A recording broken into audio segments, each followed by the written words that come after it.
انت يبا غيرك حبو كفؤات قائل كبراتن كبرانن تختاتلتي أوميغا تيولوجي ازي كاب أوميغا تيولوجي زفنو هيوت زغير سومناوي بروغرام أب مصحف قدسن أب تاريخ بيت كريستيانن زلو بتعمي زدنقو تاريخات بترخا ملكع مس هيوتنا أننا زامدنا كنقرب لكم ينامو أب زلزلكم مخينكم تختاتلنا أبناي لومي فنونا انتا إيه غيركا بزبل بزعبا حبو خفقات قائل يخون سناي مكتتال آدامن حيوانن እግዚአብሔር ንክኾኑ ብዝገበርዎ ሙከራ እግዚአብሔር ተቆጢዑ ካብ ገነት ከም ዘባረሮም ኣብ ዝሓለፈ ተሪኽናልኩም ነርና ኣዳምን ሔዋንን ካብ ገነት ምስ ተባረሩ ናብዛ መሬት ትበሃል ፕላኔት መጺኦም ናብርኦም ቀጸሉ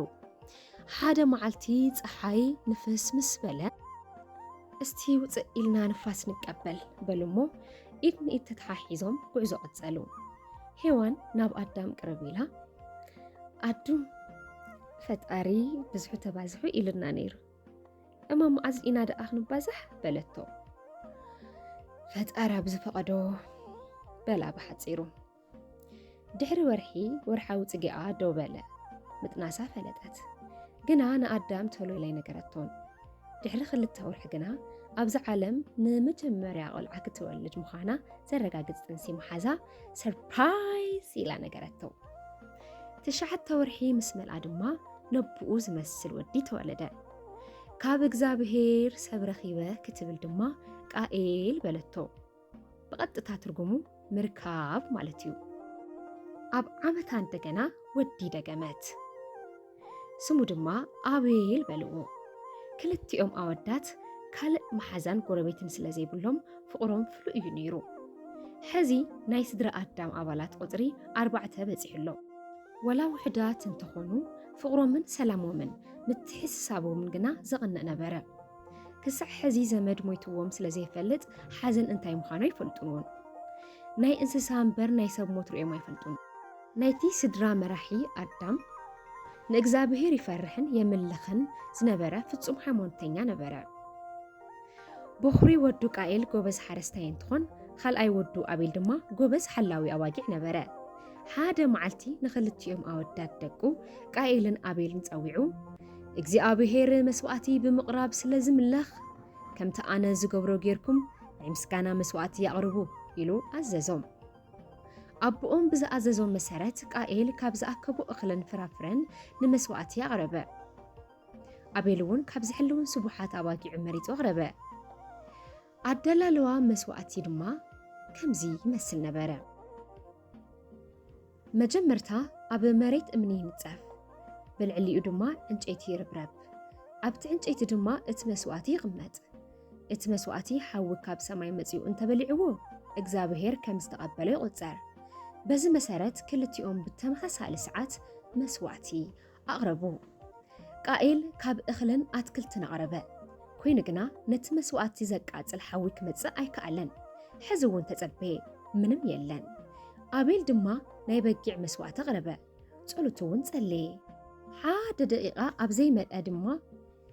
ካብ ሰማይ ሓዊ መጺኡ ነቲ መስዋዕቲ ኣቃጸሎ ቃኤል ብጣዕሚ ተናደደ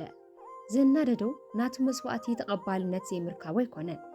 ናይ ሓዊ መስዋዕቲ ተቐባልነት ብምርካቡ እምበር ሎሚ እውን እኮ ኣለው ናይ ባዕሎም ክሳራ ዘይኮነስ ናይ ዓርኮም ትርፊ ዘናድዶም ንእሽተይ ሓዊ አቤል ብህይወት ተዘይህሉ ደስ ምበሎ ምክንያቱ እግዚአብሔር መማረጺ ተሲኢኑ መስዋዕቱ ምእንታን ክቕበለሉ መንፈስ ቅንኣቱ እናኣበየን እናወሰኸን ከይዱ ክቐትሎ ወሰነ ብዙሕ ግዜ ከየጥፍአ ናብ ሓዊ ከይዱ አቤል ሓዊ እስቲ ንዓን ሕርሻና ሪእና ንምጻእ በሎ ምስኪን አቤል እውን ደስ ይብለኒ ሕራይ ንኺድ በሎ ኣካይድኦም አቤል ሕርሻ ንምርኣይ ቃኤል ድማ ሞት አቤል ንምርኣይ ኣብ ሕርሻ ቦትኦም ምስ በጽሑ ቃኤል ብድሕሪት ኮይኑ ብዓቢ ዕንጨይቲ ርእሱ ሓረሞ ሽዑ አቤል ኣብ በረኻ ድፍእ ኢሉ ተረፈ ደሙ ከም ማይ ሙሓዝ ጀመረ ቃኤል ንሓዊ ቀቲሉ በይኑ ክምለስ ምስ ጀመረ ሓይሉ ከደቁ ብርኩ ፈዘዘ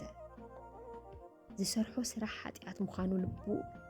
ኣይእመን እምበር ውሽጡ ግና ተረበሸ ምኻድ ሰኣነ ናይ ሰብ ደም ከምዚ እዩ ንኣእምሮ ይርብሽ ንልቢ ይውኽ ዓቕሚ ድማ ይስእን ቃኤል ኣብ መንገዲ እንዳሃለወ እግዚኣብሔር ብስም ፀዊዑ ኣቤል ሓውኻ ኣበይ ኣሎ ኢሉ ሓተቶ እግዚኣብሔር ኣቤል ኣበይ ከም ዘሎ ጠፊኡ ኣይኮነን ቃኤል ዝሰርሖ ጥፍኣት ኣሚኑ ይቕሬታ ክሓትት ስለ ዝደለየ እምበር ቃኤል ግና ኣብ ክንዲ ጥፍኣቱ ኣሚኑ ይቕሬታ ምሕታት ኣነ ሓላዊ ኣቤል ድየ ኣበይ ከም ዘሎ ኣይፈልጥን ብምባል መለሰ ውሽጡ ግና ብጣዕሚ እናተረበሸ እዩ እግዚኣብሔር ድማ ናይ ሓውኻ ደም ድምፂ እኮ ናባይ ይጠርዕ ኣሎ ንስኻ ዝተረገምካ ኢኻ ኣብ ምድሪ እውን ኮብላልን ደንባራን ክትኸውን ኢኻ በሎ ኣብ ገዛ ምስ በፅሐ እንኡ ሔዋን ኣቤል ሓውኻ ድኣ ኣበይ ተሪፉ ኢላ ሓተተቶ ንሱ ግና ንእግዚኣብሔር ዝሃቦ መልሲ ተመሳሳሊ መለሰላ ግራ ኣትይዋ ተደናገረት ግራትና ክንርኢ ኢልኩም እንዲኹም ብሓደ ዝኸድኩም እንታይ ማለት እዩ ኣበይ ከም ዘሎ ኣይፈልጦን ማለት ኢላ ወሲኻ ሓተተቶ በቃ ኣይትጫጭቕኒ ዝፈልጦ ተኣምር የብለይን በላ ገጹ ኣሲሩ ንኣዳም ነገረቶ ኣዳም እውን ሓተቶ ተመሳሳሊ መልሲ ሃቦ ኣዳም ዝኾነ ነገርማ ተፈጢሩሎ እስቲ ናብቲ ግራትና ንኺድ በሎሞ ናብቲ ሕርሻ ቦታ ምስ ከዱ ኣቤል ርእስቱ ወቂዑ ደሙ ከም ማይ ክወርድ ረኸብዎ ቀሰቢሎም እንተቐስቀስዎ ኣይሰምዕን ዝሞተ ሰብ ሪኦም ስለ ዘይፈልጡ ድንግርግር በሎም መላሊሶም ነቕነቕቡ ንሱ ግና ኣይነቐነቕን ኣስከሬኑ እምበር ሕያዊት ነፍሱ ኣብዚ ዓለም የላን ሞት ሰብ ወላ ይረኣዩ ሞት እንስሳ ስለ ዝፈልጡ ሰብ እውን ከም ዝመውት ተገንዘቡ ሽዑ ኣዳም እግዚኣብሔር ክረግሞ ከሎ ንስኻ መሬት ኢኻ ናብ መሬት እውን ትምለስ ኢኻ ዝበሎ ቃል ትዝ በሎ ሕዚ ብኣቤል ወደይ ተጀሚሩሉ ማለት ድዩ በለ ብልቡ ክልቲኦም ሰብኣይን ሰበይትን እናተጠማመቱ ከመይ ከም ዝብከን እኳ ኣይፈልጡን ግና ዝኾነ ነገር ካብ ውሽጦም ፈንቂሉ ወፀ ካብ ውሽጦም ድማ ስቕስቕ ኢሎም በኸዩ ግደፉ ይኣኽለኩም ኢሉ ዘጸናንዕ ዘይብሉ ብኽያት ልቢ ዝሰብር ሓዘን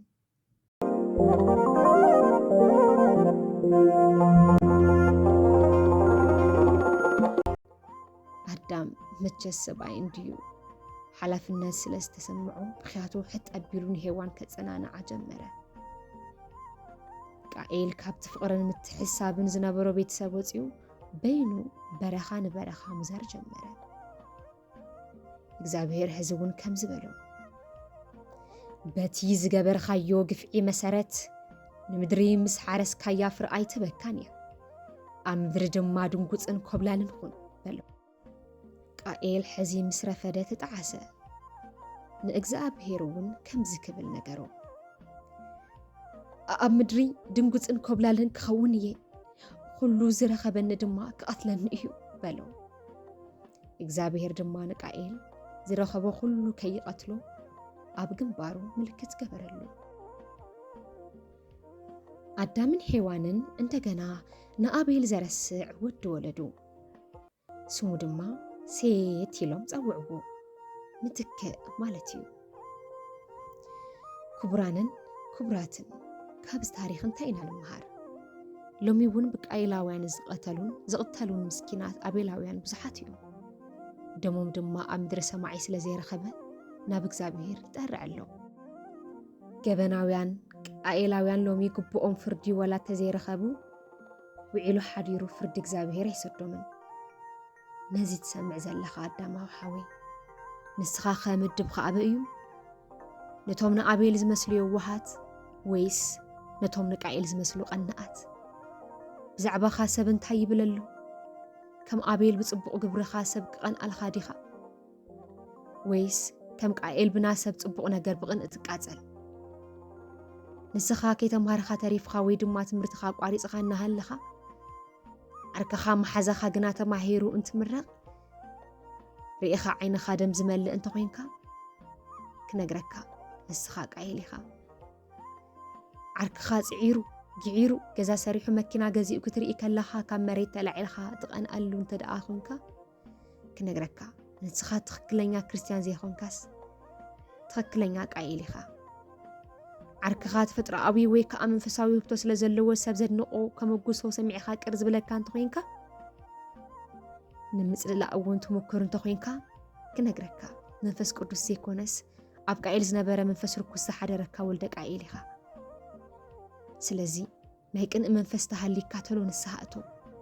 እንተዘይኮይኑ ናይ ቃኤል መርገም ክበፅሐካ እዩ። ኣተሓፍተይ ንስኽኸ